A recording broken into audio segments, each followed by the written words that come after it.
Hello everybody, welcome to our lecture today on environmental law.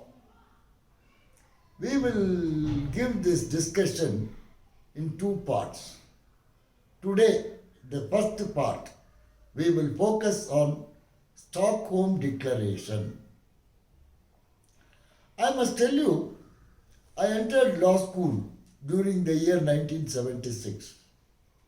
At that point of time, international law was not, environmental law was not a part of any law school's curriculum. Just 4 years after Stockholm Declaration. Environmental law then was essentially number one, law of nuisance. Number two, law of negligence. Number three, strict liability. When I started teaching in law school, say in 1986-89, we started talking about absolute liability also. So if we had considered the traditional components of environmental law, it's actually the law of the tort, more particularly nuisance, negligence, strict liability, absolute liability. Okay. Of course, there are a lot of inadequacies with that. But what changed all that? But today, environmental law is a very important discipline in law as well as governance. I completed law during 1980s. Today we are in 2020. 40 years have gone by. What is that happened in the last 40 years to make this branch of law a very important discipline in legal learning? There is a lot of research, okay? A lot of smart people in the legal profession focus themselves on matters relating to environment. It's a very nice and a healthy development. And the first of the starting point is UN Conference on Environment, Stockholm, 1972. More particularly, 5th to 16th June 1972. This resulted in the famous Stockholm Declaration. Actually speaking, under international law, the Stockholm Declaration comes in the category of UN General Assembly resolution. Actually, UN General Assembly resolution does not strictly come within the sources, classical sources of modern international law. There are 4 classical sources: treaty, custom, general principles of law recognized by civilized nation, and judicial decisions and teachings of highly qualified publicists. These are the classical sources of modern international law actually. General Assembly resolution like the Stockholm Declaration does not come under the category of it. Now what I should say is, notwithstanding this being one of the sources of international law, primary sources of international law, Stockholm Declaration influenced international community in a very big way. Okay, that is what we are going to discuss today in a bigger way. Now coming to Indian Constitution, you have this Article 51A of the Constitution of India, chapter relating to fundamental duties. We are duty bound to protect our environment and wildlife. Directive principles of the state policy also provide that, human beings must be compassionate to other living beings. We are stretching it too far. I don't know whether cow slaughter ban will come into this category But I don't want to digress. But if you like, I have written a blog on let all Indians eat their beef in peace. Go to my blog site, Professor Murali blogspotting, Google under the name Murali'S write-ups. You might find them actually. Okay, that is another issue. Now, what I am trying to tell you here is that directive principles of the state policy do tell you to be compassionate to all living beings, plants or animals actually. Well, animals don't, animals, many of the animals do have a central nervous system.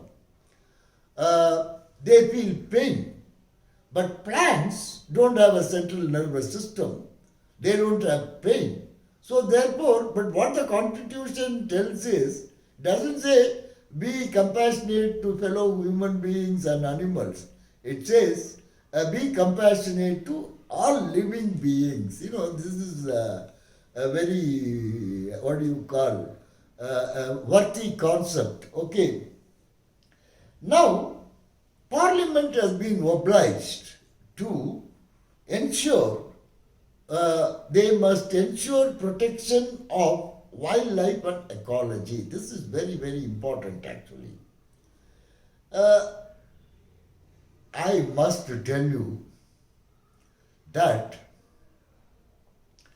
environmental changes have been occurring ever since time immemorial.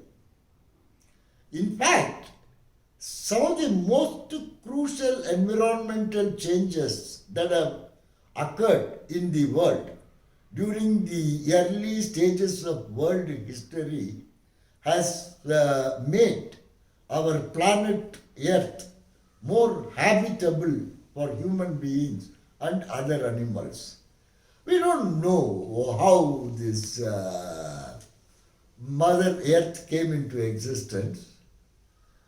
Even during the times when I was a believer of God, I found the theory of creation of earth and life difficult to believe. Even when I believed God, I always believed that it is quite possible for our Mother Earth to come into existence because of the Big Bang theory.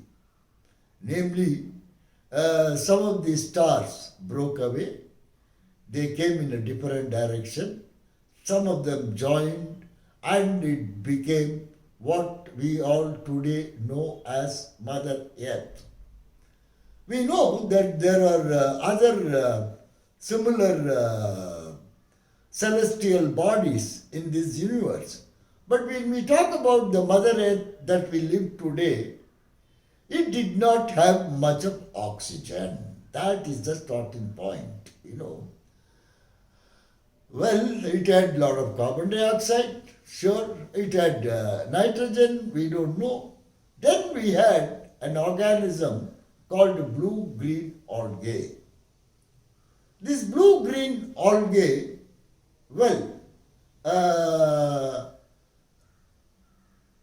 in abundance, produced as a byproduct oxygen. Okay. The oxygen content in the air gradually increased to something like about 15 to 16% as we have today. I'm not a scientist, I'm just a lawyer. Now, the rest of it, you have what you call carbon dioxide, 1.5%, moisture, rare gases, etc., something like about 83 to 84% of nitrogen, 81, 82 or whatever, okay. This single development, this is a very important environmental change. Had this blue-green algae not produced the oxygen in sufficient quantities, today we are not going to have an environment which is fit for us to live. Now, once this has been occurring, this blue-green algae itself, how the blue-green algae came into being, it is everybody's guess actually. The protoplasm, we have to describe the biological process. The protoplasm, I am again not a believer of a creation theory. I believe in Charles Darwin's evolution theory, and one protoplasm came. It possibly originated in the marine area due to a lot of chemical, physical, unique factors prevailing at a given situation. What do you call? From the calcareous rocks. Okay, calcium is a very important part in protein. We had a protoplasm and then a cell which is capable of multiplication in a biological process, and the multiplied organisms followed the Charles Darwin's theory of natural selection. Number one, variation. It was becoming different from one another. Second, prodigality of production, meaning all living organisms have a tendency to reproduce themselves. 3. This excessive reproduction results in struggle for existence. 4. In the struggle for existence, it is only the fittest thrive, survive. That's what Charles Darwin says. 1. Variation. 2. Prodigality of production. 3. Struggle for existence. 4. Survival of the fittest.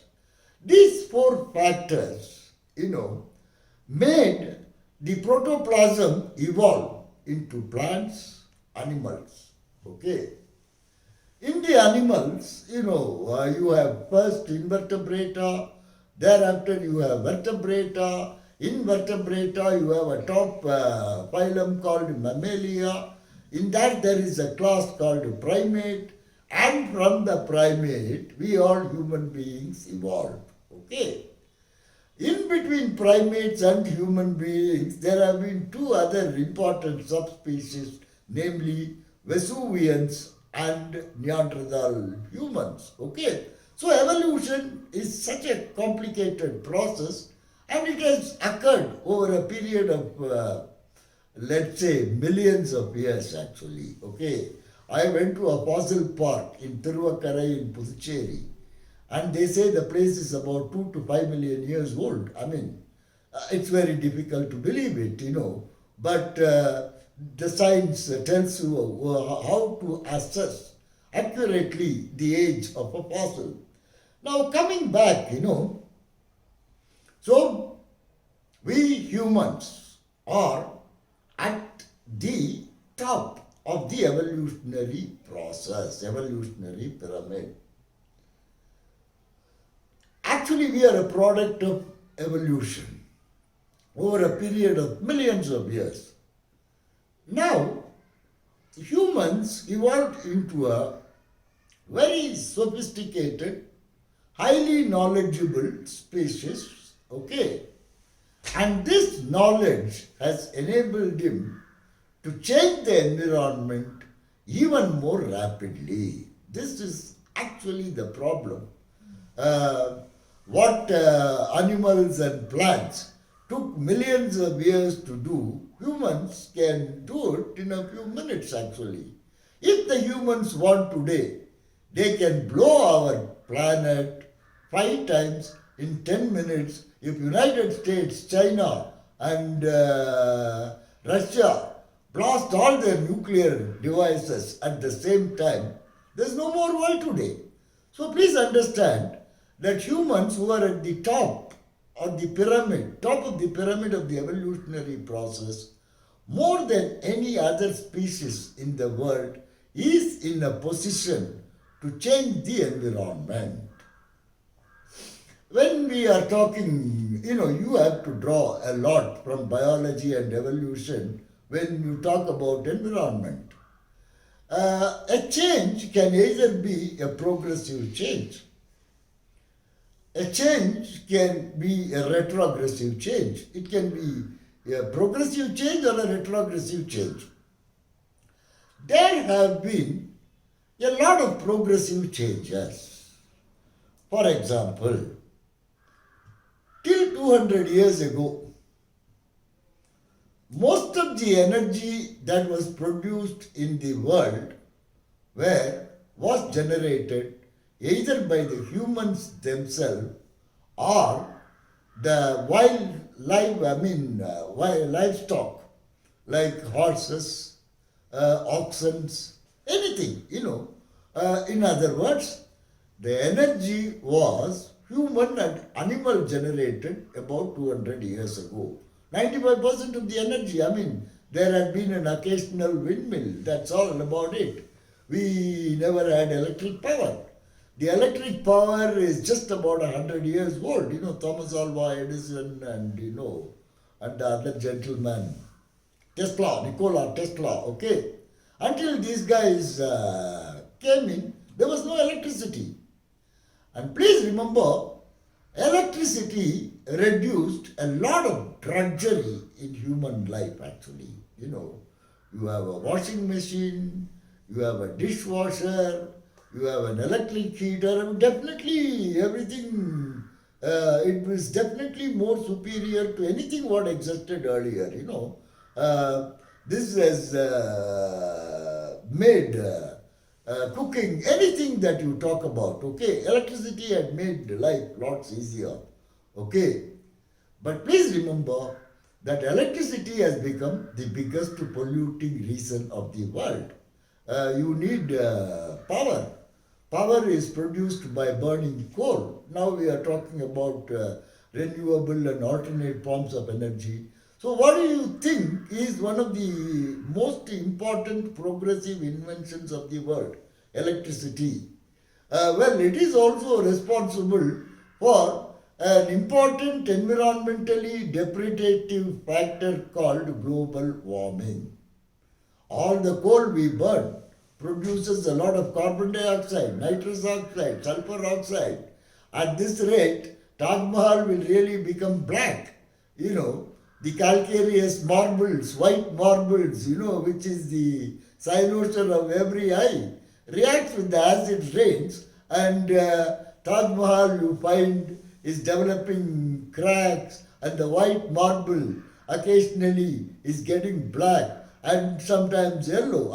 Before it becomes an eyesore, I recommend all of you to go see its grandeur. Okay, so what I'm trying to tell you here is power. Okay, now we are talking about more eco-friendly power, dependence more on solar energy, wind energy, ocean tidal energy, hydrogen energy. So, we don't think, we should produce power. Of course, United States is United States, China, India, our reliance on thermal power is very high, and we have to really watch it actually.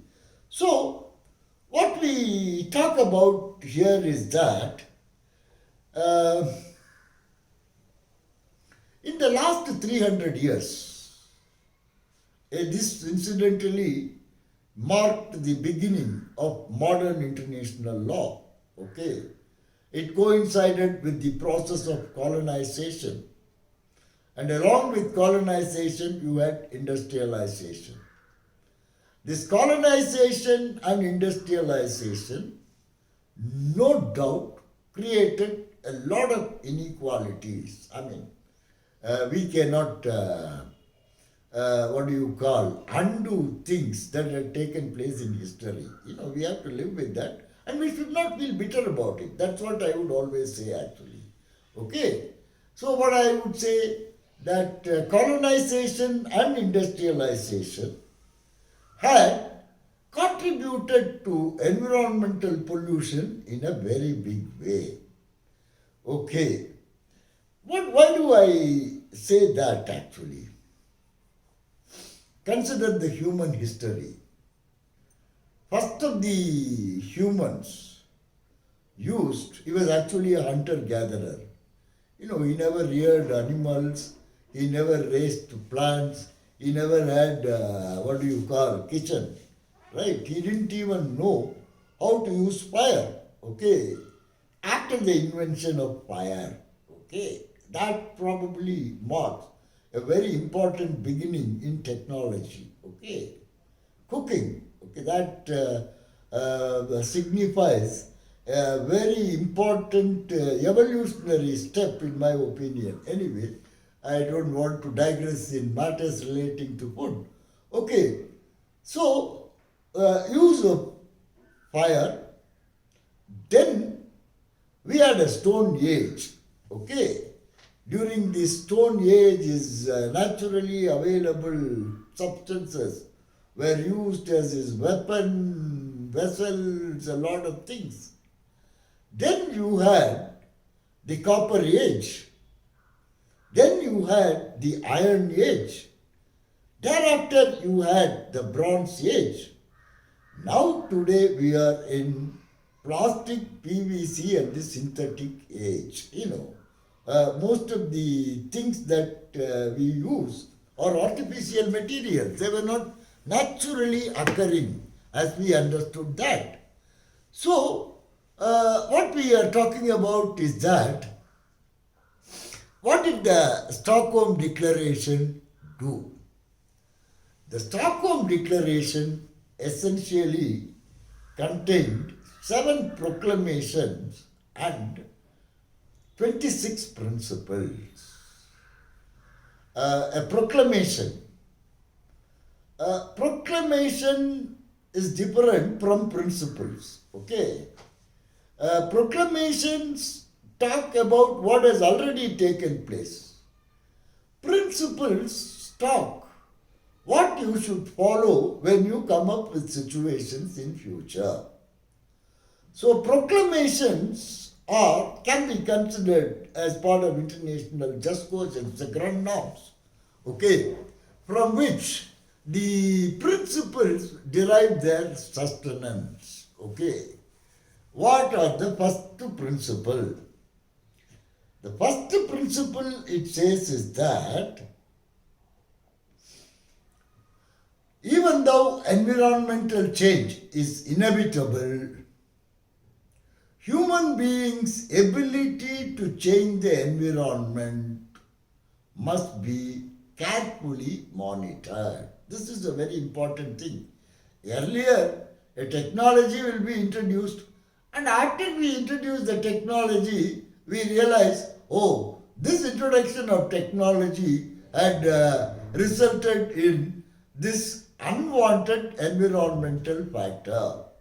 For example, when Arthur Cotton, who is the father of modern irrigation in Andhra Pradesh and Tamil Nadu, constructed the lower and upper Anaikats, before and after the Grand Anaikat, is a very important thing that the British have done to the Kaveri Delta.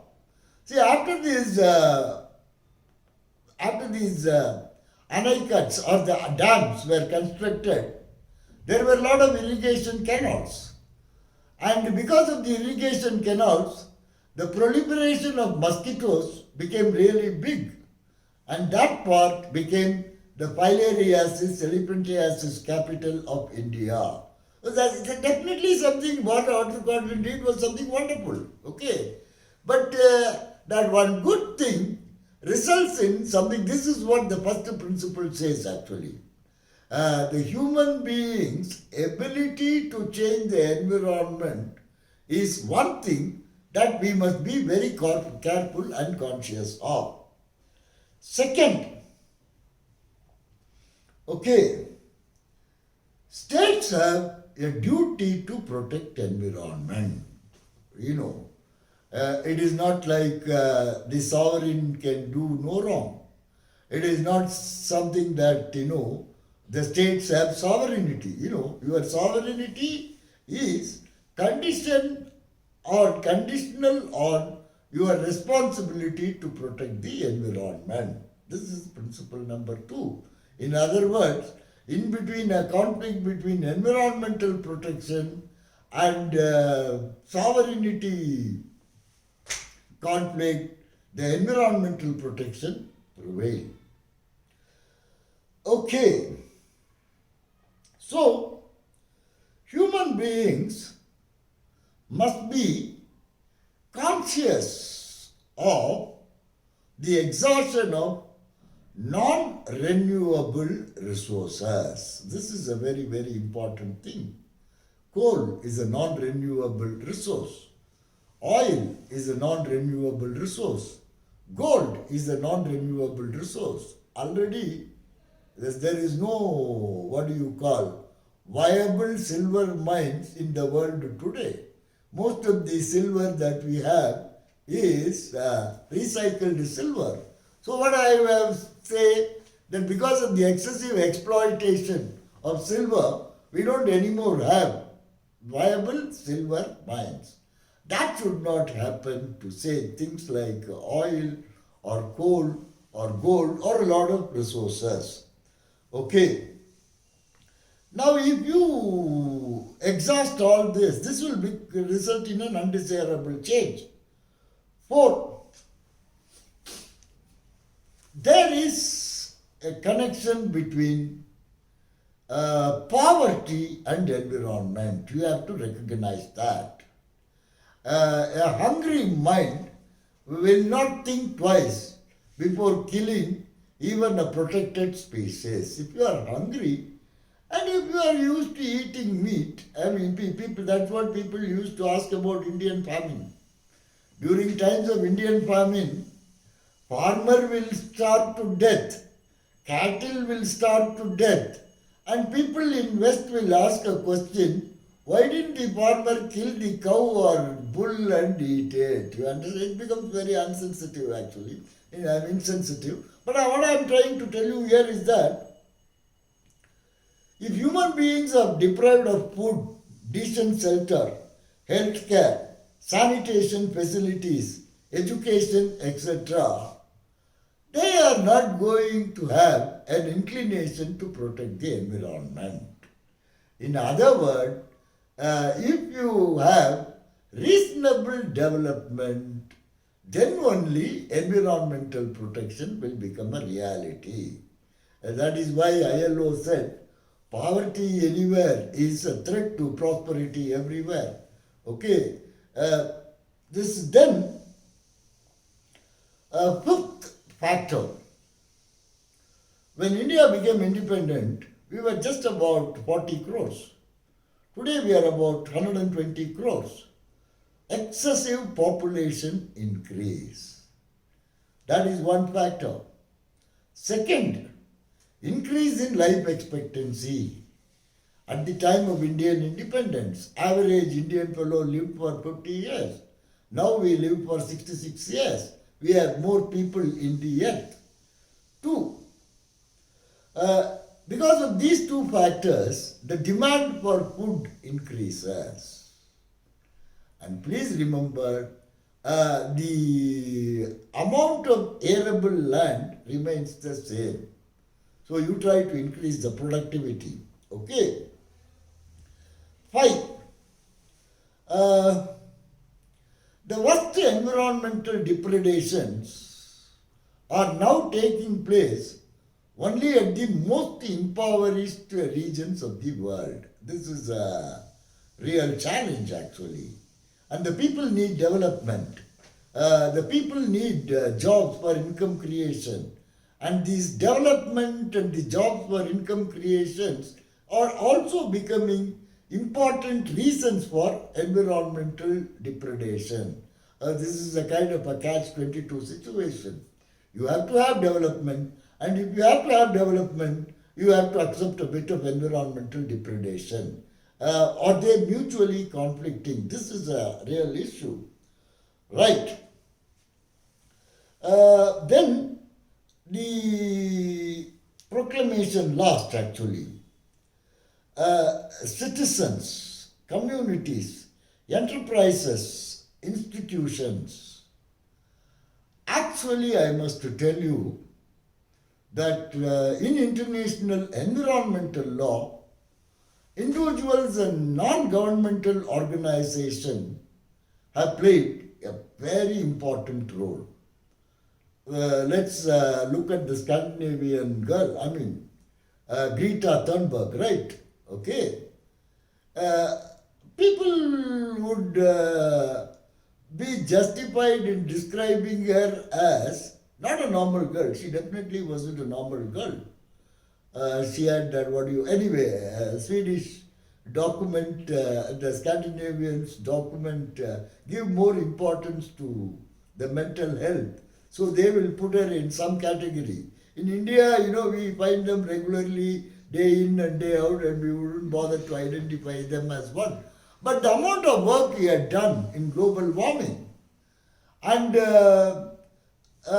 olive ridley turtles, the fishing trawlers have to employ turtle excluder devices essentially to cater to the, peace of mind of the consuming community. The consumers will say, hey, if you are responsible for the death of olive ridley turtles, I don't want your tuna. Okay? So, consumers are making a big change. What I'm trying to tell you is that individuals have begun to play a very important role in protection of the environment.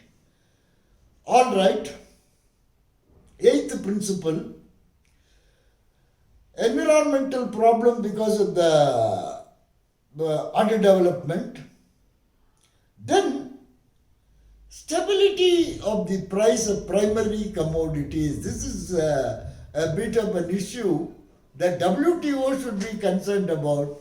You find that the prices of the agricultural produce is the same, but the prices of the industrial produce are increasing. So the primary commodity producers should have a reasonable stability in price. States should adopt environmental policies. This is a very serious problem. For example, Sardar Sarovar project or the irrigation projects in Maharashtra. Maharashtra is particularly a cruel example. Maharashtra is the headquarters of Indian sugarcane industry. UP is in terms of volume, but in terms of prosperity and the social change, Maharashtra is the number one state in sugar production. Okay, now for that sugarcane factory, you have to have thousands of acres of sugarcane, and for that you have to have dams.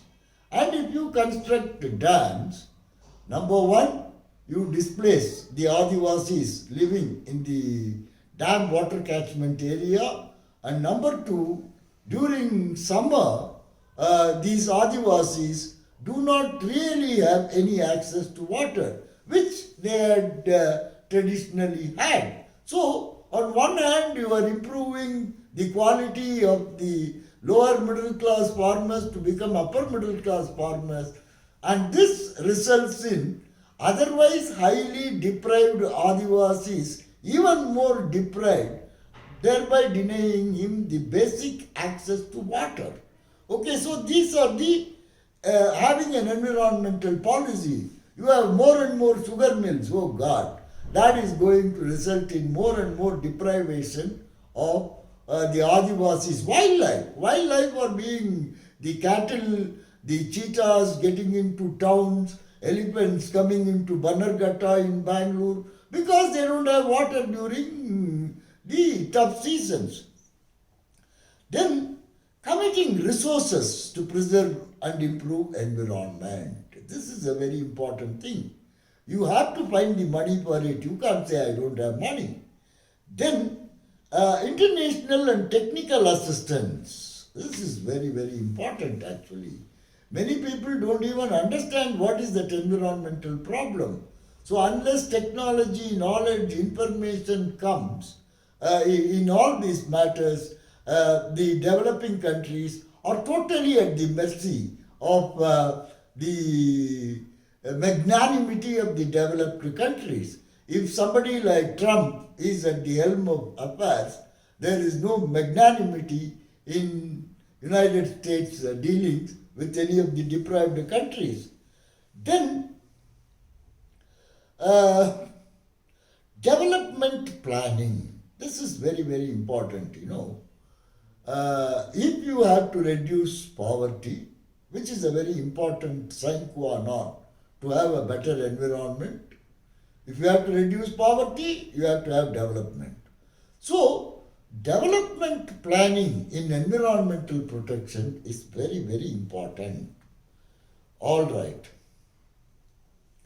Then you have human settlements and urbanizations. Mr. Nandan Nilekani, self-made millionaire and the father of unique Aadhaar card, okay? I mean, Modi government had objections to it, but finally accepted it. And I think, that has made a very big difference actually. Even in reducing corruption, I'm not going to digress it. Now, these human settlements, please remember India has about 4 times the population of United States of America, but it has only 20% of America's land. Compare it with China. We have 440 times more population than Canada, but we have less than 15% of the land which is available to Canada. So, how are you human settlements? How do we do that? Urbanization. India was traditionally a rural country. Now we are getting increasingly urban. In states like Tamil Nadu, 62% is not rural. In states like Bihar, 60% is rural. So how do you ensure rational planned developments to where human settlements are very important, jobs, facilities, services, agriculture. Okay. Demographic policies. This is a very, very tricky subject. Okay. Some places like Canada, Saudi Arabia, they need people. Okay. Some places like India, China, Indonesia, Philippines, Bangladesh, Pakistan, peoples are produced in a big way, you don't know what to do with them. Good lot of the population get out of there. I mean, this has been happening for 300 years, okay? Whether it is Suriname or Jamaica or Centurion Island or, Malaysia or Singapore or Sri Lanka or Australia, you find all the Indian indentured labor there, right? I mean, you also find Chinese, Japanese, many of the Eastern European countries also migrated. So, we are talking about a proper demographic planning. All right. Application of science and technology. This is a Bentham utilitarian theory. Maximum happiness of maximum number of people. I mean, you have to create, for example, Sterlite. That is a very difficult issue. Please remember that Sterlite has been meeting to about 40% of India's domestic demand for copper. And without copper, it's going to be a very tough time for India. And Pakistan has replaced one of the important supplier of copper. So, I mean, you have conflicts here actually. Then most importantly, a principle called polluter pays. What is that polluter pays? Earlier under law, you had all kinds of defenses here. You do something illegal and somebody asks you, hey, why you have done this illegality? And that guy says, well, I exercise due care and diligence. 2, I have a statutory authority. 3, in the best interest of the economy, you must accept a little bit of environmental depredation. All these things are being told to you whenever a new dam is built, right? Okay. Hey, some people have to, even in the Three Gorges Dam, so many millions of Chinese have been forcibly evacuated. Okay. So, these, technology-human being conflict actually. Now when you do all these things, now after absolute liability principle, hey, if you have pollution and caused some damage to a third party, man, under law, you have no defense. That is what is the polluter pays principle, law relating to absolute responsibility. And there is one more thing called a precautionary principle. These are all the new norms in environmental law. This precautionary people tells you, hey, when you do something which is likely to have an impact on your neighbor, you bloody well consult him before doing all these things.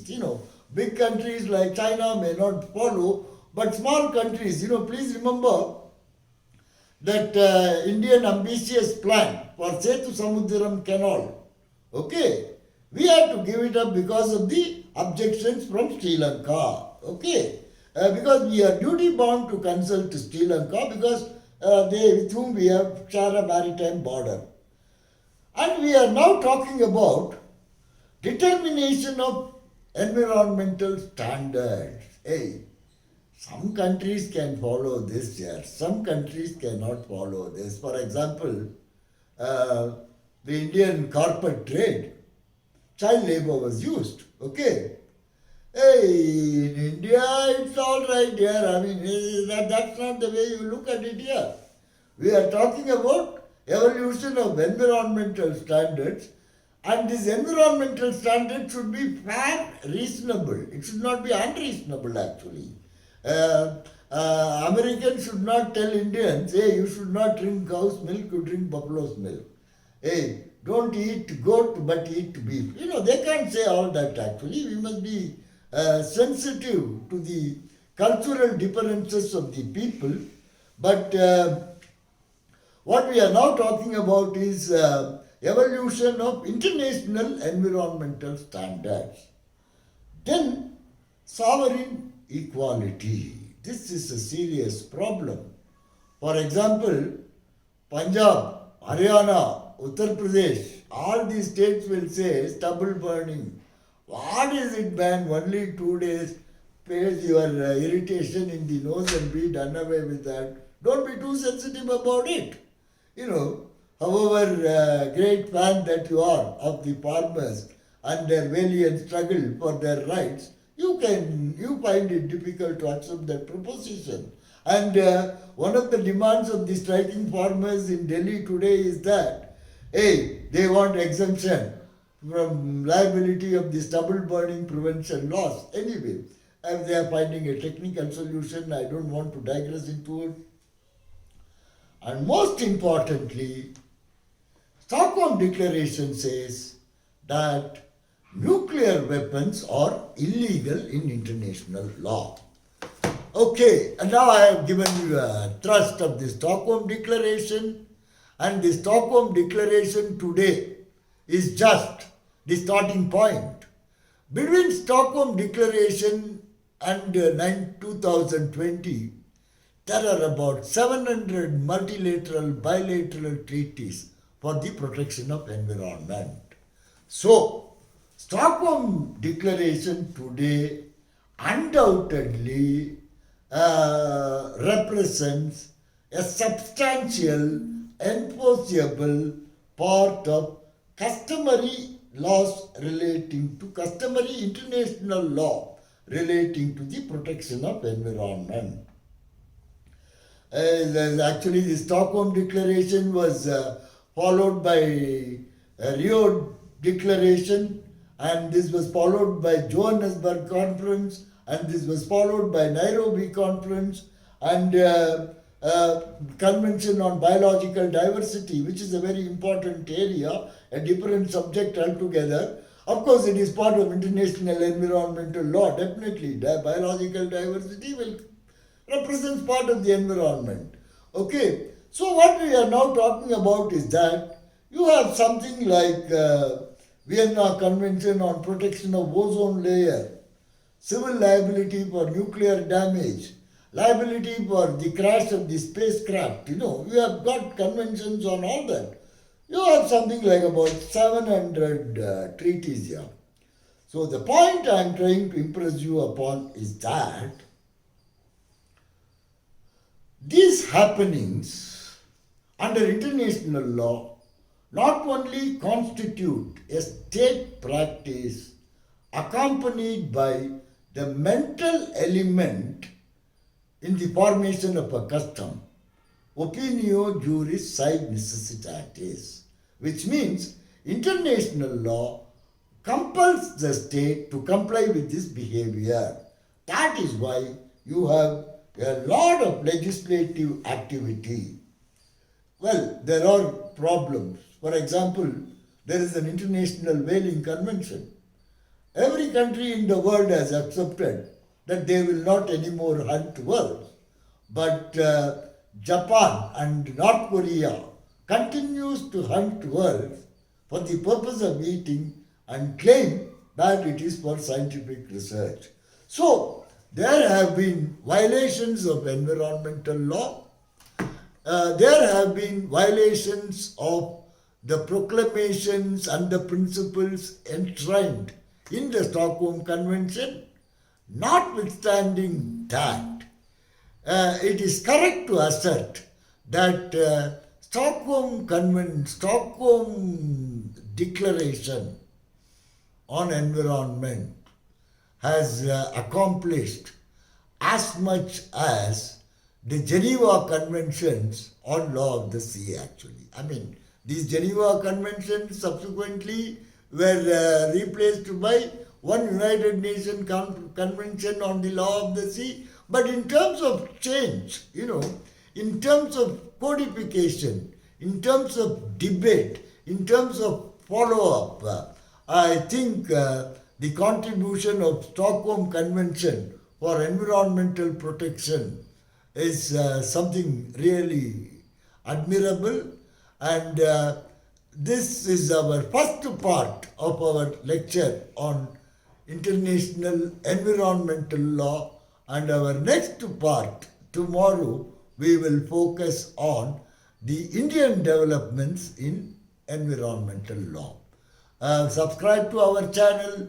If you have any comments or questions, please do get back to us. Thank you very much for your time.